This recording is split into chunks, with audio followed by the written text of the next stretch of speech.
Coming up on a newscast, addressing education experts from around the world, President Park Geun-hye focuses on her vision for a creative economy, emphasizing the need to upgrade education system to better nurture creative talent.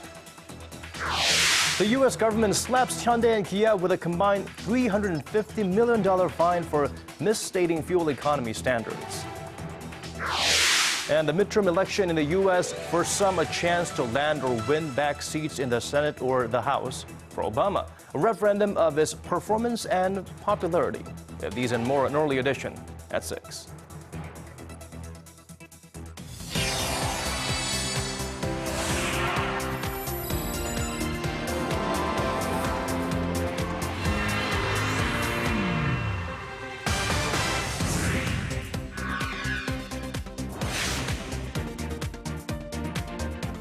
It's 6 p.m. on a Tuesday here in Korea. Welcome to Early Edition at 6. I'm Hwang Ji-hye. And I'm Daniel Choy. Thank you for joining us at this hour.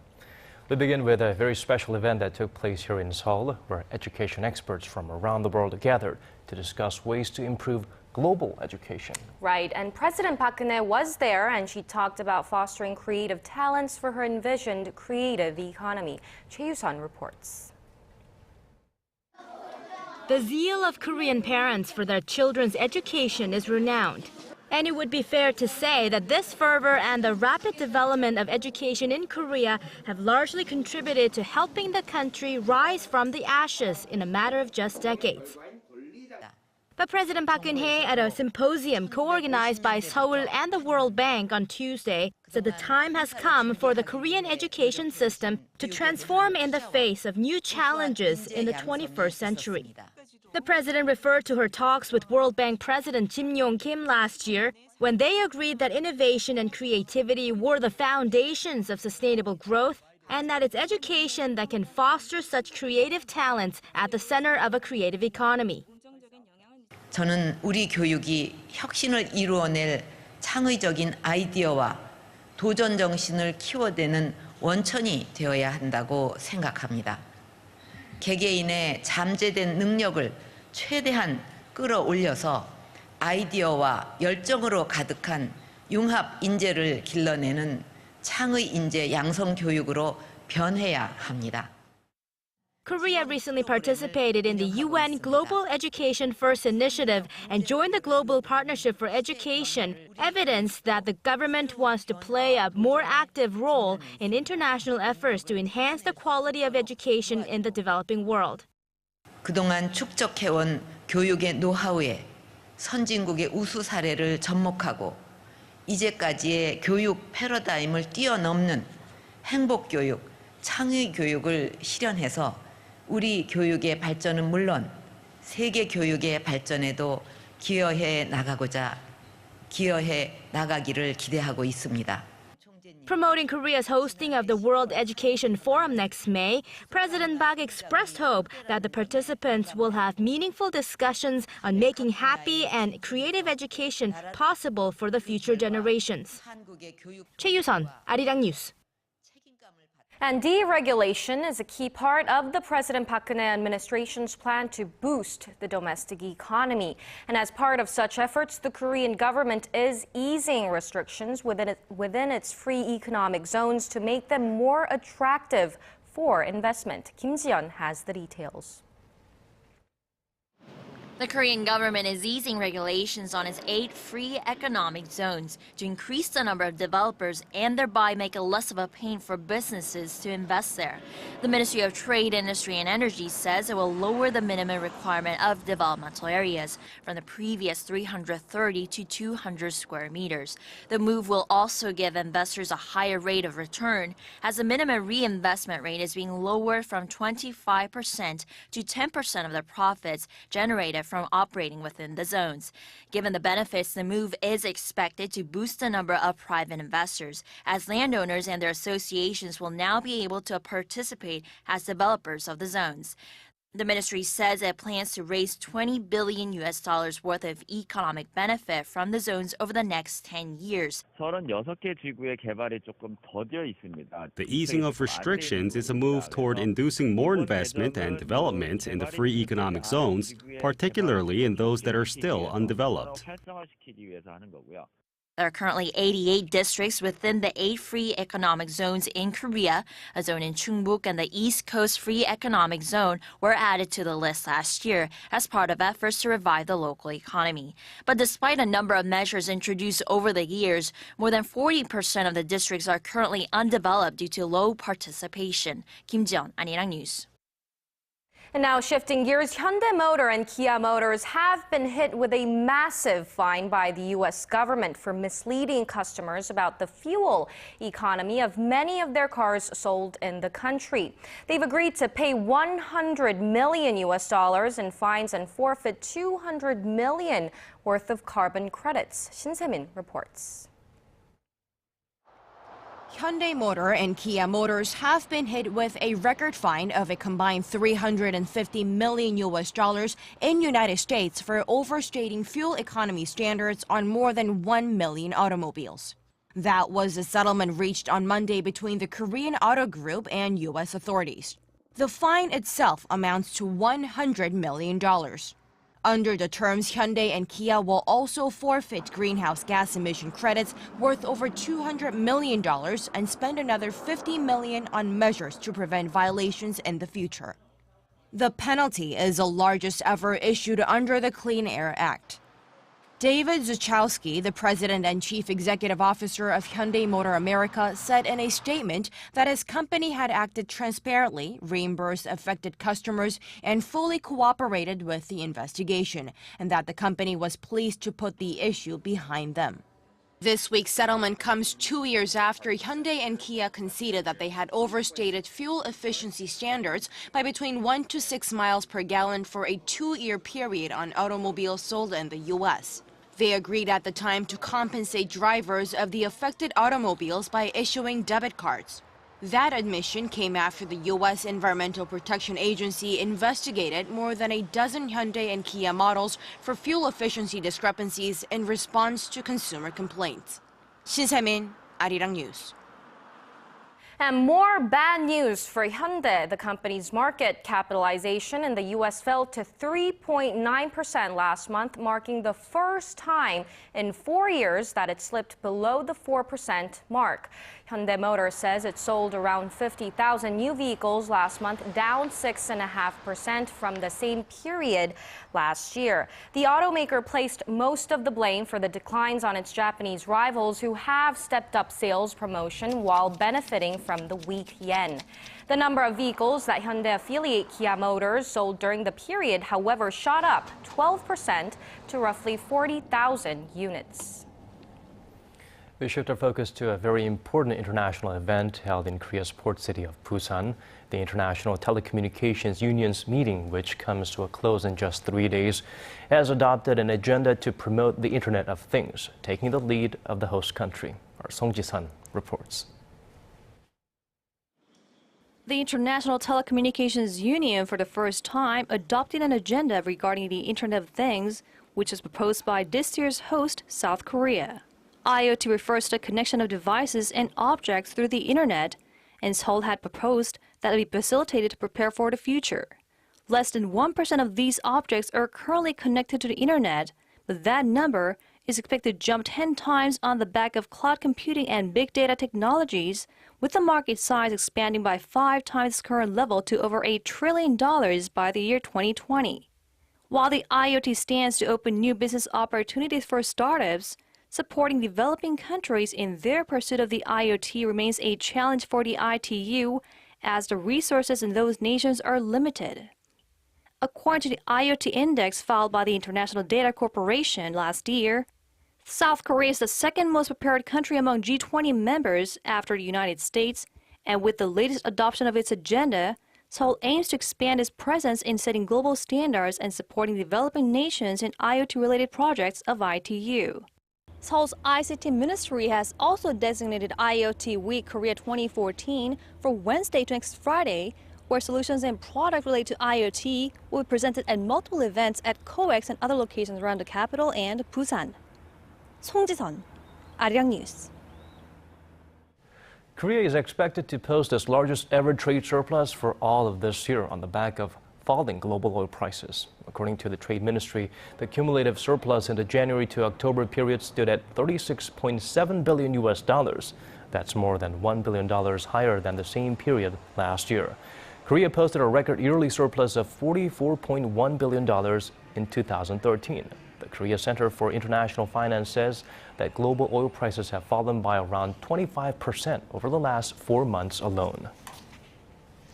And Korea's consumer prices rebounded for the first time in 4 months in October, but the inflation rate remained in the 1% range where it's been now for 2 years. Statistics Korea says prices grew 1.2% last month from the previous year. That falls well below the central bank's inflation target band of 2.5% to 3.5%.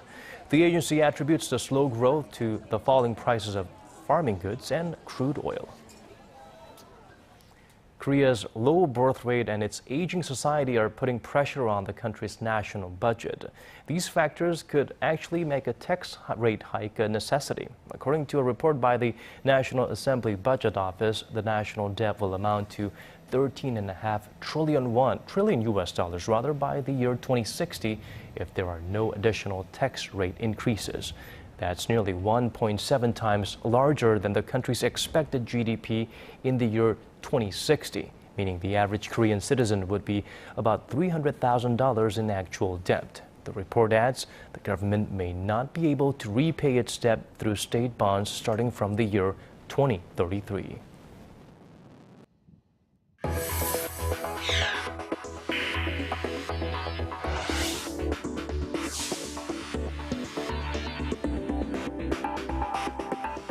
One of Japan's best-known writers, who is also a very popular figure here in Korea, has taken his own country to task for denying responsibility for the atrocities carried out by the Japanese military during wartime. Our Kim Min-ji has the details. Japanese writer Haruki Murakami has condemned his country for trying to evade responsibility for its wartime atrocities. In an interview with Japan's Mainichi Shimbun, Murakami noted that next year marks the 70th year since the end of World War II, but that Tokyo continues to miss the point that it was the assailant. Citing the Japanese way of thinking in regards to the war, the writer says that the Japanese believed they were the victims and that the emperor was exploited and its citizens deceived. Murakami added that eventually it was concluded that no one was wrong and that he understood why China and Korea feel resentment towards Japan today.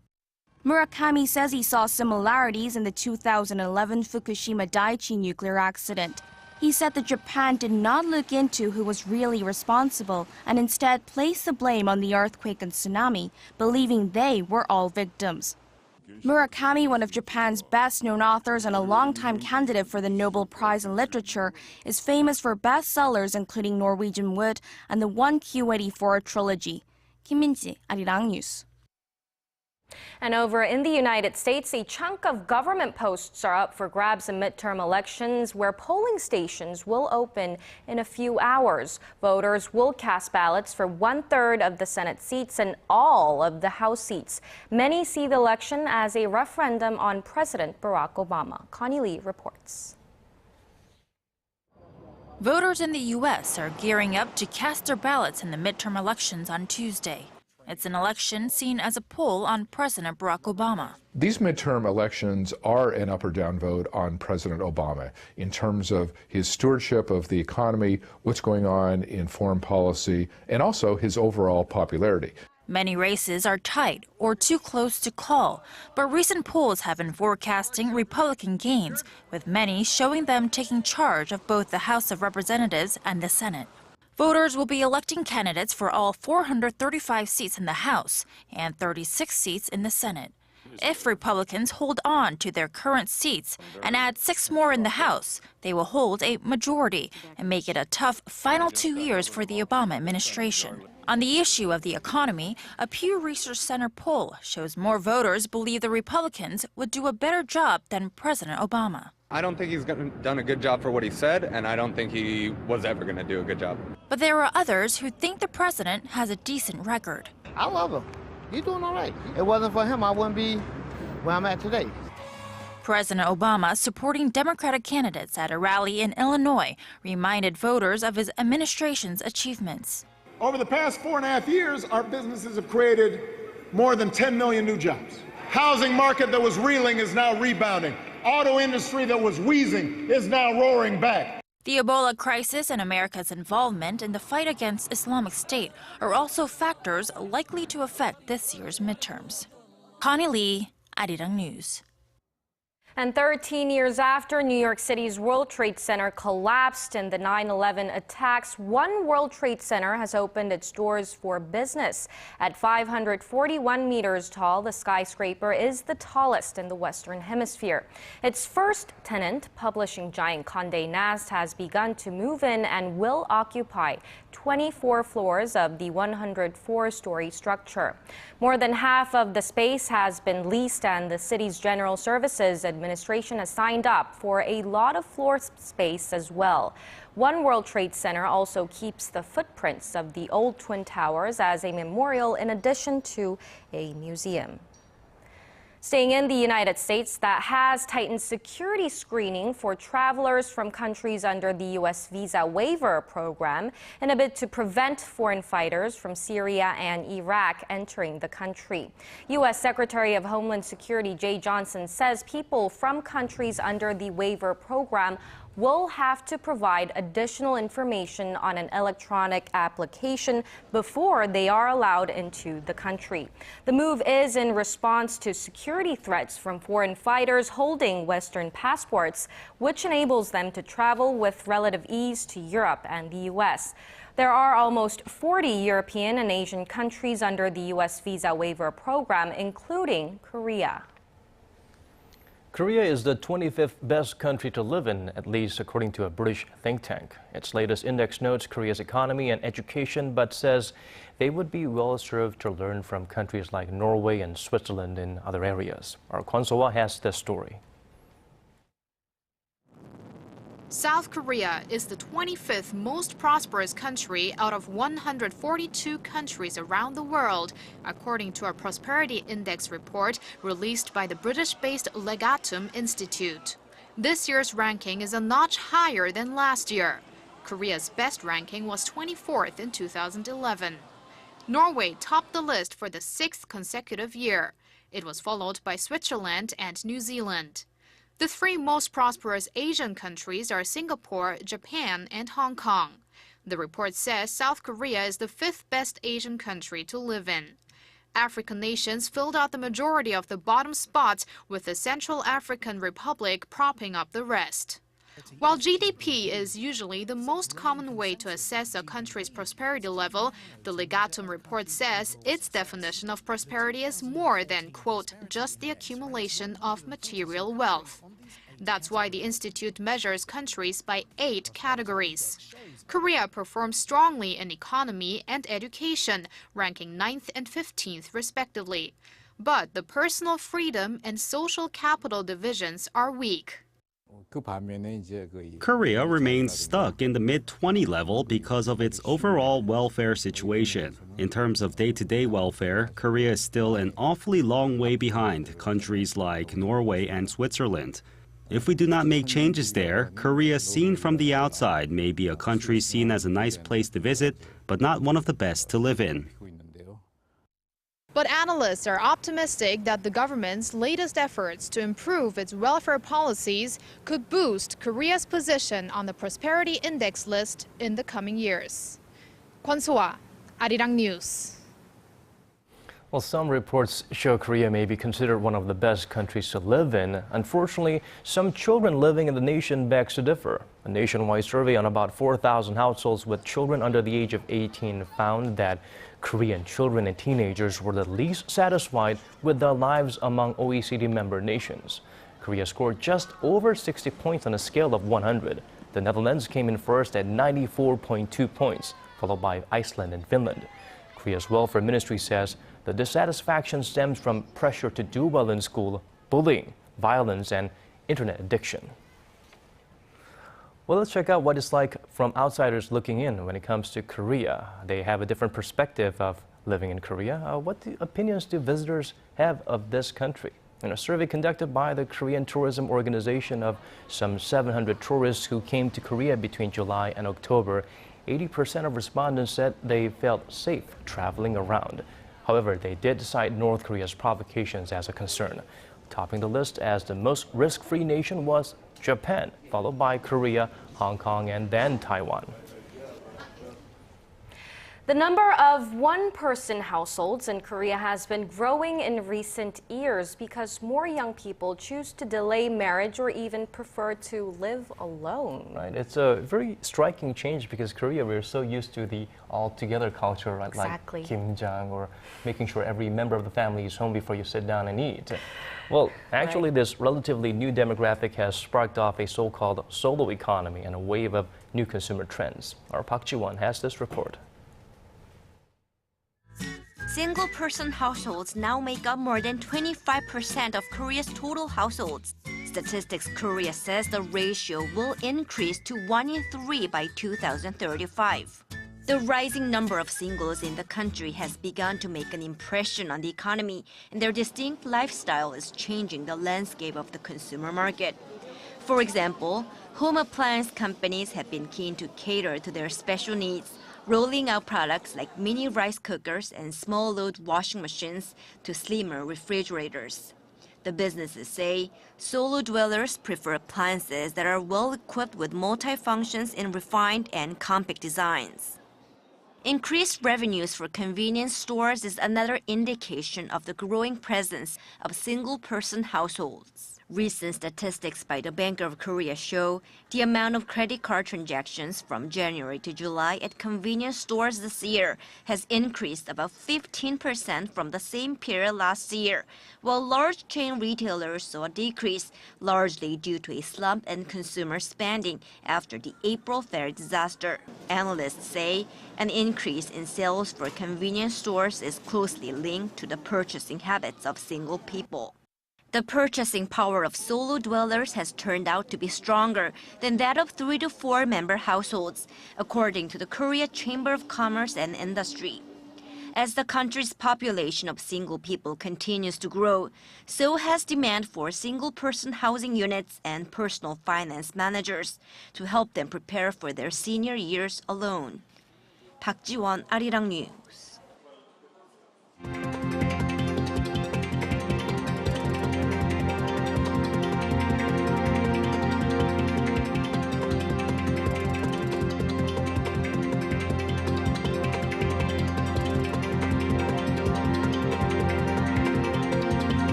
Well, it was a difficult morning to get up here in Seoul because we found our bodies somewhat frozen and attached to the bed because it was so cold, but it's looking a little bit warmer in the daytime. It's still really cold for me. So for our details, our Kim Bo-kyung is standing by at the Weather Center. Bo-kyung, take it away. Happy Tuesday, guys. It seems like we are back to our typical late autumn weather conditions. Now, as Daniel mentioned earlier today, some regions woke up to a cold morning, but at the moment we are enjoying warm and bright conditions nationwide due to a high pressure front from the West Sea.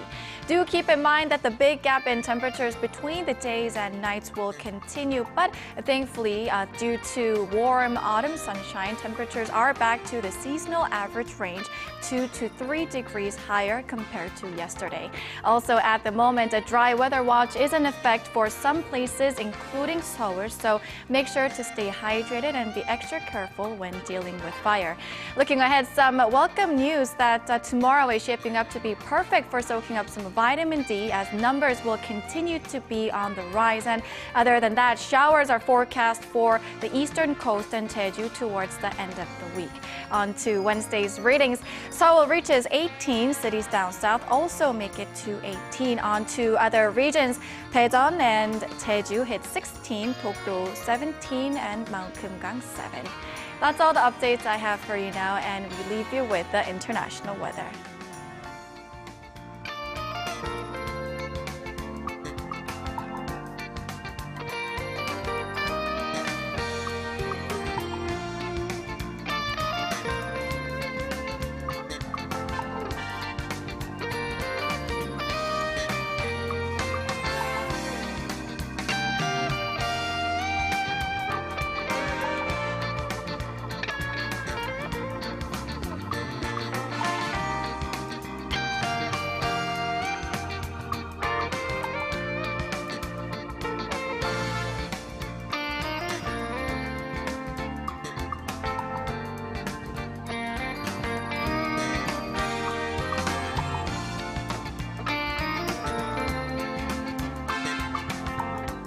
And that's a wrap for us. Here's wishing you a good day or good evening, depending on where you're tuning in from. This has been Daniel Choy. And I'm Hwang Ji-hye. Thanks for watching. Do join us again, same time tomorrow. Goodbye.